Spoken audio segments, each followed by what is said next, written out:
नमस्कार, तफ्तीश की नई कड़ी में आपका स्वागत है। मैं हूं अंकित वर्मा। सबसे पहले बात करते हैं रविवार को लाहौर के बाघा बॉर्डर पर हुए ब्लास्ट की। बाघा बॉर्डर गेट के पास हुए ब्लास्ट के बाद राजस्थान में हाई अलर्ट जारी कर दिया गया है। बीएसएफ ने राजस्थान बॉर्डर पर हाई अलर्ट जारी किया। साथ ही बीएसएफ ने कुछ बॉर्डर पोस्ट पर सैनिकों की तादाद भी बढ़ाई है। ब्लास्ट के बाद राजस्थान में हाई अलर्ट, इस वक्त की बड़ी खबर। बीएसएफ ने जारी किया है हाई अलर्ट। बॉर्डर पोस्ट पर सैनिकों की तादाद बढ़ाई गई है। तो बाघा बॉर्डर गेट के पास हुए ब्लास्ट के बाद राजस्थान में हाई अलर्ट जारी कर दिया गया है।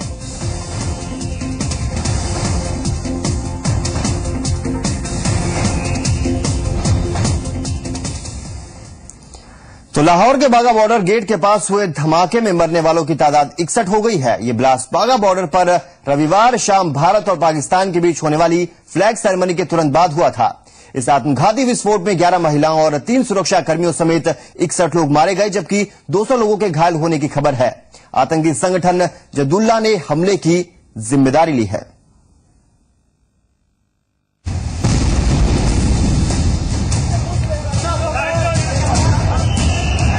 रविवार शाम पाकिस्तान एक और धमाके से दहल उठा। इस ब्लास्ट में 60 लोगों की मौत हो गई, जबकि 200 से भी ज्यादा जख्मी हैं। ब्लास्ट के बाद से ही पाकिस्तान में अफरा तफरी मची हुई है।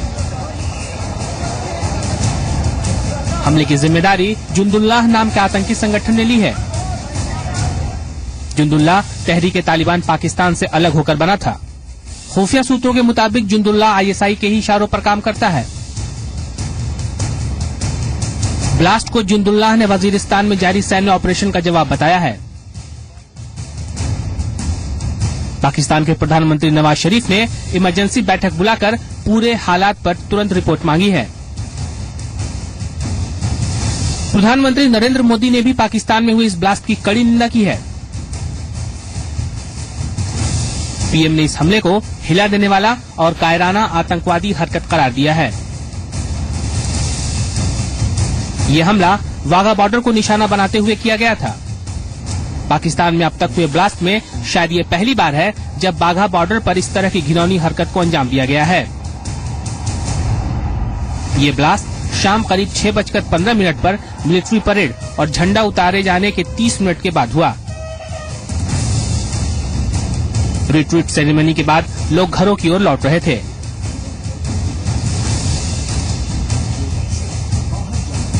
तभी एक तेज धमाके में लोगों के चीथड़े उड़ गए। चारों ओर चीख पुकार मच गई। पाकिस्तान रेंजर्स के महानिदेशक ताहिर खान के मुताबिक हमलावर सीमा नाके पर हमले की कोशिश में था। शक होने पर सुरक्षा कर्मियों ने उसे 500 मीटर दूर परेड ग्राउंड के दरवाजे पर ही रोक लिया, लेकिन तभी उसने पार्किंग के करीब खुद को उड़ा लिया।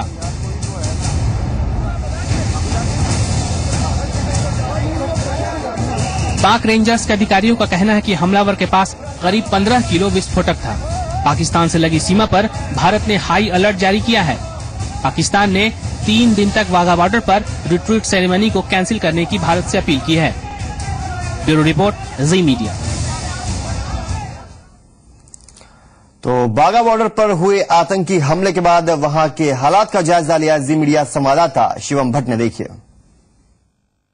अटारी बॉर्डर के रिट्रीट सेरेमनी एरिया में इस समय हम लोग मौजूद हैं और यकीन मानिए जिस तरीके का नजारा यहाँ पर रोजाना देखने को मिलता है उससे बिल्कुल अलग नजारा यहाँ पर आज देखने को मिल रहा है। आमतौर पर इस समय तक हजारों की संख्या में पर्यटक जो हैं वो रिट्रीट सेरेमनी को देखने के लिए खास तौर पर इस अटारी बॉर्डर पर यहाँ पर पहुंचते हैं, लेकिन आज जिस तरीके का माहौल है वो बिल्कुल अलग हो चुका है। रविवार की घटना की वजह से बिल्कुल सन्नाटा यहाँ पर पसरा हुआ है। आवाजाही यहाँ पर जो है आम जनता के लिए खास तौर पर बंद कर दी गई है। कोई भी यहाँ पर संदिग्ध इंसान यहाँ पर ना पहुंचे, इसके चलते लगातार जो है बीएसएफ के जवान, भारतीय सेना के जवान और पंजाब पुलिस के जो जवान हैं वो यहाँ पर तैनात किए गए हैं।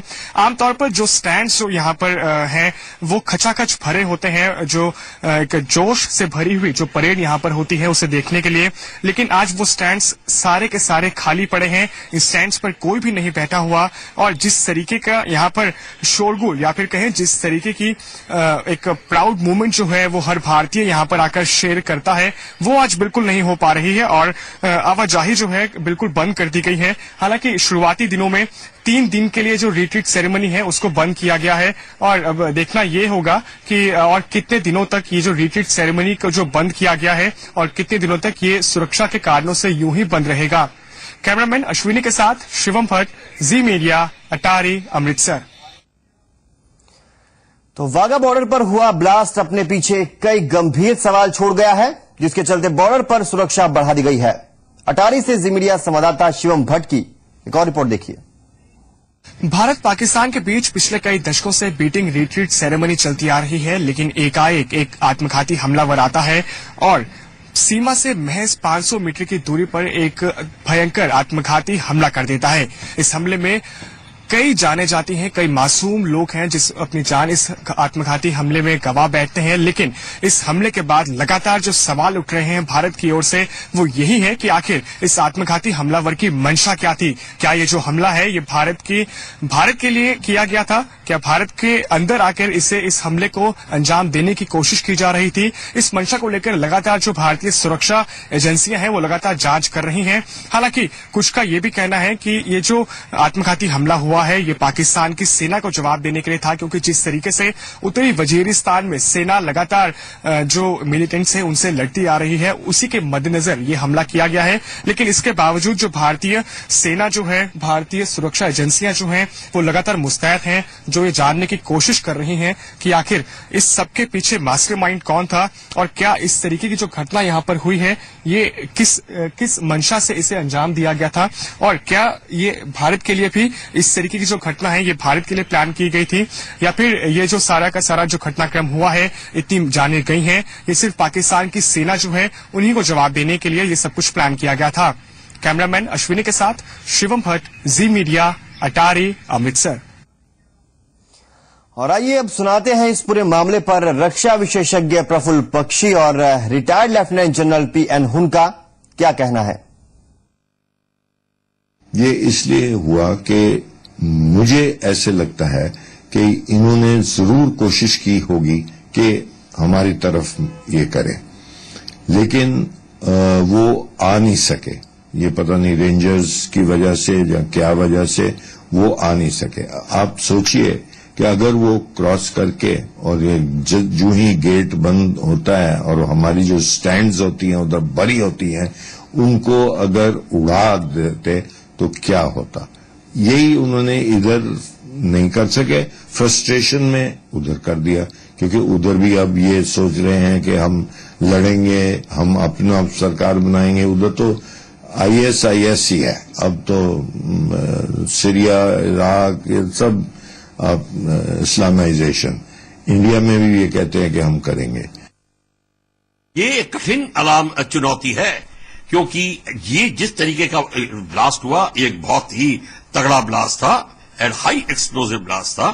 इसके लिए जनरल ने ऑफ कोर्स रिस्पॉन्सिबिलिटी तो ले ली है, पर आप इस सारी चीज को एक ब्रॉडर नजरिए से देखिए। क्या है कि पाकिस्तान के जो तालिबान एलिमेंट है, जो अल कायदा के साथ सपोर्टेड है और आर्मी और ISIS को सपोर्ट कर रहे हैं, ये जो मूवमेंट है इसको और भी अब चौड़ाई है, क्योंकि अब अफगानिस्तान से नेटो ने फोर्सेज ने खाली कर दिया है एरिया। वहां पे अब जो उनको अपना बदला लेना है गवर्नमेंट से तालिबान को, वो तो स्टार्ट कर ही रहे हैं, वो उसका अब नतीजा देख रहे हैं। पर उनकी फौजों को और प्रॉब्लम है कि पंजाब एरिया जहां पे ये हुआ वहां पे सुन्नी का और पख्तून का और खैबर का की पार्टीज का प्रॉब्लम जो है वो अपने आप में अलग है, और ये पार्टीज का तालिबान के साथ मिश्रण हो जाए तब जो इसका असर जो है हिंदुस्तान पर पड़ सकता है। सूचना प्रसारण मंत्री प्रकाश जावड़ेकर और बीजेपी नेता मुख्तार अब्बास नकवी ने इस घटना को आतंक का नया चेहरा करार दिया है। देखिए, सीमा के पास पाकिस्तान में जिस तरह का ब्लास्ट हुआ है निश्चित रूप से चिंता का विषय है, और ये नया चेहरा है आतंकवाद का, और इसलिए सभी देशों को मिलकर इस चुनौती का सामना करना पड़ेगा।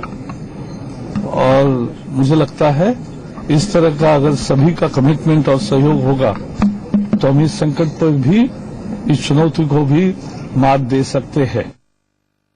जो लोग भी, जिनकी भी हत्याएं हुई की है, जिन शैतानी मानसिकता के साथ हत्या हुई है, निश्चित तौर से वो कहीं पर भी हो, किसी भी स्थान पर हो, दुनिया के किसी भी कोने में हो, उसकी हम कड़े शब्दों में निंदा करते हैं, मजम्मत करते हैं और हम मानते हैं कि आतंकवाद के खिलाफ लड़ाई में पूरी दुनिया को एकजुट होना चाहिए। उसमें पाकिस्तान भी है। उसको ये समझना होगा कि आतंकवाद के साथ नरमी, आतंकवाद के साथ दोस्ती, आतंकवाद को संरक्षण कभी भी किसी भी देश को भला नहीं कर सकता। दिल्ली में हेलमेट वाले हत्यारे, ये हत्यारे कौन हैं? पुलिस इसकी गुत्थी सुलझाने में जुटी है।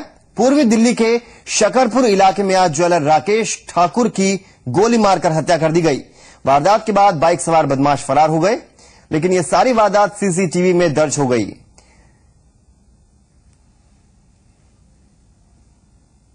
सीसीटीवी में साफ दिख रहा है कि बाइक सवार दो बदमाश जिन्होंने हेलमेट पहना हुआ था वो आए और 34 साल के ज्वेलर को अपने निशाने पर लिया।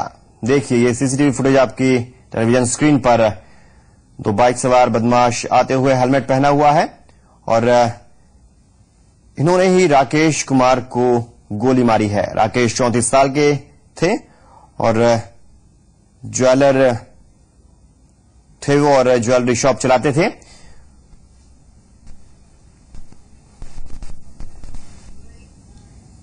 राजधानी में ज्वेलर की घर में घुसकर गोली मारकर हत्या कर दी गई। वारदात दिल्ली के शकरपुर इलाके के वेस्ट गुरु अंगद नगर की है और ये बताया जा रहा है कि सुबह तकरीबन 9 बजे के आसपास का वक्त होगा और ये जो मकान देख रहे हैं इसके फर्स्ट फ्लोर पर जो है राकेश ठाकुर, जिनकी उम्र 34 साल है, वो यहाँ पर रहते हैं और उसी वक्त जो है सुबह के वक्त जो है एक बाइक पर दो बदमाश यहाँ पर आए और उन्होंने ऊपर जाकर के जो कि उनका दरवाजा है वहां पर जाकर बेल बजाई और जैसे ही राकेश ठाकुर बाहर निकल कर आए और तभी उन बदमाशों ने राकेश ठाकुर को 2 गोली मारी। उसके बाद राकेश ठाकुर अंदर से जो है बालकोनी की तरफ भागे आए और उसके बाद उन्होंने देखने की कोशिश की कि आखिरकार में वो बदमाश कौन थे जिन्होंने गोली मारी और उसके बाद उनकी चीख पुकार सुनकर के आसपास के लोग इकट्ठा हुए। उसके बाद पुलिस को जानकारी दी गई और फिर जो पास का अस्पताल है वहां पर भर्ती करवाया गया, जहां इलाज के दौरान उनकी मौत हो गई है। लेकिन परिवार का ये शक है कि छोटे भाई जिसका नाम राजेश है उसको और इनके बीच में जो है प्रॉपर्टी को लेकर विवाद चल रहा था और परिवार का ये कहना है कि छोटे भाई ने ही हत्या कराई है क्योंकि वो लगातार जान से मारने की धमकी दे रहा था। और इलाके में पुलिस को कुछ सीसीटीवी कैमरे की फुटेज मिली है जिसमें वो बाइक पर सवार जो 2 बदमाश थे वो जाते हुए पुलिस को मिले हैं। फिलहाल पुलिस का कहना है कि पूरे मामले की जांच की जा रही है कि आखिरकार में वो बदमाश कौन थे। कैमरामैन गौरव चतुर्वेदी के साथ नीरज कुमार गौड़, जी मीडिया, दिल्ली। और अब बात बिजनौर की उस वारदात की जिसने इंसानियत को तार-तार कर दिया है। एक भाई के प्यार का बदला उसकी तो सगी बहनों से लिया गया। गांव के दबंगों ने लड़कियों के साथ जो सलूक किया उसने गांव वालों को भी शर्मसार कर दिया है। वहीं पुलिस इस मामले को समझौते के जरिए सुलझाने की बात कर रही है। रिपोर्ट देखिए। बिजनौर के धामपुर थाना इलाके का ये है बख्शनपुर गांव, जहां घटी एक घटना ने पूरे गांव में दहशत फैला दी है। जहां एक भाई के प्यार की कीमत उसकी 2 सगी बहनों को चुकानी पड़ी। गांव के दबंगों ने 2 लड़कियों के साथ जो बर्ताव किया उसके बारे में सुनकर गांव के लोग भी सन्न रह गए। दरअसल गांव के दबंग परिवार की लड़की से पीड़ित के भाई का प्रेम प्रसंग चल रहा था और लड़की के परिजनों ने लड़के को आपत्तिजनक हालत में देख लिया था, जिसके बाद पहले तो लड़के की दबंगों ने जमकर पिटाई की और फिर उसकी सगी बहनों के साथ जो कुछ किया वो इंसानियत को तार तार कर देने वाला है। भैया रात का मामला था, हमने सुना है कि वो लड़का भाई जो है वो उनके घर में पकड़ा गया। उन्होंने तो उसकी बहना डर रही थी तो उन्होंने भैया की जान बचाने लोग आया, उन्होंने करी कि भैया हमारे साथ कुछ तो कर लो, हमारे भैया छोड़ दो। घटना यहाँ ये घटी है जो मैंने सुना है कि यहाँ लड़का जो प्रेम है ना, जिसके साथ वो आपत्तिजनक हालत में उसके बाप ने उसे देखा तो उन्होंने उसे पकड़ लिया, उसे मारा, फिर उसके घर गए, उसकी बहना उन लोगों को नंगी करने का तो साहब सारे गांव में चर्चा है। नंगी तो ये हुई है, वास्तविक सारा गांव झूठ के बोल लगा। आरोप है कि पहले तो दबंगों ने लड़के की बुरी तरह से पिटाई की और फिर उसकी सगी दोनों बहनों के साथ जानवरों जैसा बर्ताव किया और गांव में सरेआम निर्वस्त्र कर घुमाया गया। उन्हें कहा नहीं, घर में बंद करेंगे, उल्टे सीधा काम करेंगे इनके साथ। हमने मना करी बहुत कि ऐसा मत करो, जिसने करा उसके साथ करो। हम तो बाहर आ गए। हम बाहर आ गए, जब उन्होंने हमें घर से निकाल दिया हम बाहर आ गए। इन्हें मैं लेकर घर आ गई, मगर हमें नहीं देखना ये काम। घटना के बाद से सभी आरोपी फरार चल रहे हैं। गांव में घटी इस घटना के बाद से गांव वाले भी शर्मसार हैं। वहीं पुलिस की कार्यशैली भी सवालों के घेरे में है। आरोप है कि पुलिस आरोपियों के खिलाफ कार्रवाई की बजाय पीड़ित पक्ष को धमकाने में लगी हुई है। इस संबंध में आप लोगों के माध्यम से जानकारी हुई कि नहीं, उस लड़की उनकी प्रेम की बहनों के साथ भी लोगों ने मारपीट की, तो मैंने थाने से फोर्स भेजा था।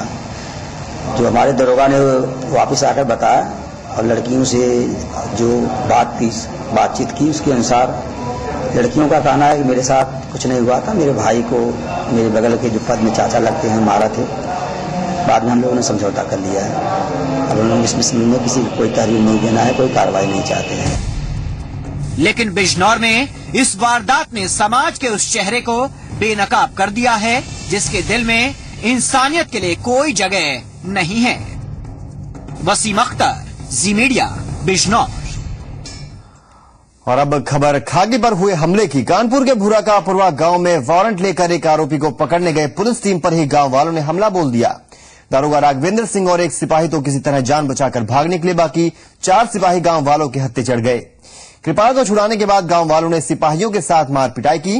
हालांकि इस मामले में आरोपियों के खिलाफ मामला दर्ज कर लिया गया है। कानपुर में खाकी एक बार फिर से हमले का शिकार बन गई। तस्वीरों में नजर आ रहे ये हैं यूपी पुलिस के सिपाही, जिनकी ये हालत ग्रामीणों ने की है। दरअसल घाटमपुर थाना इलाके के भूरा के पुरवा गांव में कृपाल सिंह नाम के शख्स को पुलिस पकड़ने पहुंची थी। कृपाल सिंह के खिलाफ कोर्ट ने वारंट जारी किया था, जिसके चलते जाजपुर चौकी प्रभारी राघवेंद्र सिंह 5 सिपाहियों के साथ कृपाल सिंह की गिरफ्तारी के लिए पहुंचे थे। लेकिन इसी दौरान ग्रामीणों ने पुलिस टीम पर हमला बोल दिया और वांछित कृपाल सिंह को पुलिस के कब्जे से छुड़ा लिया गया और पकड़ में आए 4 सिपाहियों के साथ मारपीट की गई। घटना की सूचना मिलने पर भारी तादाद में पुलिस बल गांव पहुंचा और ग्रामीणों के कब्जे से सिपाहियों को रिहा कराया गया। घायल सिपाहियों का जिला अस्पताल में इलाज चल रहा है। पता ये चला है कि वारंटियों के विरुद्ध कुछ कार्रवाई होनी थी घाटमपुर क्षेत्र में। उसमें किसी एक गांव के 2 वारंटियों को पकड़ने गई थी पुलिस, जहां पर जनता के लोगों ने कुछ मुजाहमत की। इसकी सूचना थाने से मिली, फिर थाने से फोर्स गई और बाकायदा उसे मुकदमा लिखा गया है और आगे की कार्रवाई की जाएगी। हालांकि इस मामले में आरोपी कृपाल सिंह, उसके परिजनों और अज्ञात लोगों के खिलाफ मामला दर्ज कर लिया गया है। लेकिन इस घटना ने सूबे में खाकी की कमजोरी को जग जाहिर कर दिया है, जहां वांछित को पकड़ने पहुंची पुलिस टीम को जान बचाकर खाली हाथ लौटना पड़ा और आरोपी भागने में कामयाब हो गए। मोहम्मद उजैर, जी मीडिया, कानपुर। लखनऊ में महंगे शौक की लत ने 2 नाबालिगों को मुजरिम बना दिया। जी हां, चोरी और हत्या के 2 मामलों की जांच में जुटी लखनऊ पुलिस ने जब वारदात का पर्दाफाश किया तो जो सच निकलकर सामने आया उसने सभ्य समाज के माथे पर चिंता की लकीरें खींच दी हैं। चोरी और हत्या की वारदात को अंजाम देने वाले दोनों आरोपी नाबालिग हैं और एक फिल्म को देखकर चोरी की वारदात को अंजाम दिया था। रिपोर्ट देखिए। लखनऊ पुलिस की गिरफ्त में खड़े इन 2 नाबालिगों के कारनामों के बारे में जब आप सुनेंगे तो आप भी दंग रह जाएंगे। जी हां, एक आरोपी 8वीं का छात्र है जबकि दूसरा 10वीं का छात्र है। लेकिन अपने महंगे शौक को पूरा करने के लिए इन दोनों ने जो रास्ता अख्तियार किया उसने इन्हें पहुंचा दिया सलाखों के पीछे। उद्देश्य बेसिकली मौज मस्ती और खाने पीने के लिए पैसा नहीं था। इनके माँ बाप इतना पैसा नहीं दे सकते थे, इनको उस पैसे की आवश्यकता है। हाँ, ये पूछताछ के दौरान ये बात आई थी, उसने किस्मत पिक्चर कई बार देखी थी। गोमती नगर में इसी साल जनवरी और सितंबर महीने में हुई चोरी की 2 वारदातों के मास्टरमाइंड यही दोनों लड़के हैं। दोनों की उम्र 14 से 16 साल के बीच है। ये 2 लड़के प्रकाश में आए जिनको गिरफ्तार किया गया है एक लड़के की उम्र 16 वर्ष है और दूसरे लड़के की उम्र 14 वर्ष है। करते क्या? ये दोनों बच्चे, एक बच्चा 10वीं का छात्र है, एक 8वीं का छात्र है। दोनों बच्चे मिसाल खंड में ही रहते हैं। एक बच्चे के पिताजी पुताई का काम करते हैं, दूसरे बच्चे के पिताजी सफाई कर्मचारी हैं। दोनों पर घर में घुसकर लूट और एक महिला की हत्या का आरोप है। इसी मामले में दोनों फरार चल रहे थे, लेकिन कई महीनों की जांच के बाद चोरी और हत्या की वारदात के जो किरदार निकलकर सामने आए, उन्होंने पुलिस के भी होश उड़ा दिए।